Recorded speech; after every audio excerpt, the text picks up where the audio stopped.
कंजूस का बेटा महाकंजूस। एक दिन एक बहुत बड़े कंजूस सेठ के घर में कोई मेहमान आया। तभी कंजूस सेठ ने अपने बेटे से कहा कि बा बेटा, मेहमान के लिए आधा किलो बेहतरीन मिठाई ले आओ। बेटा बाहर गया और कई घंटे के बाद वापस घर आया। तब कंजूस सेठ ने पूछा, बेटा मिठाई कहाँ है?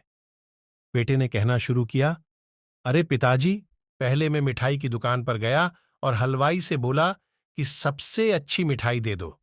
तब हलवाई ने कहा, बेटा मैं तुम्हें ऐसी मिठाई दूंगा, बिल्कुल मक्खन जैसी। फिर मैंने सोचा, क्यों ना मक्खन ही ले लूं।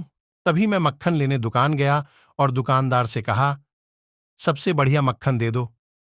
तब दुकान वाला बोला कि ऐसा मक्खन दूंगा, बिल्कुल शहद जैसा। फिर मैंने सोचा, क्यों ना शहद ही ले लूं।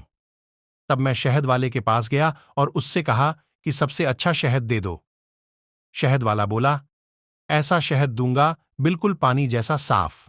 तो पिताजी, फिर मैंने सोचा कि पानी तो अपने घर पर ही है और मैं खाली हाथ घर चला आया। कंजूस बहुत खुश हुआ और अपने बेटे को खूब शाबाशी दी। लेकिन तभी कंजूस सेठ के मन में एक ख्याल आया और अपने बेटे से पूछा कि बेटा, तू इतनी दूर घूम कर आया, तेरी चप्पल तो घुस गई होगी।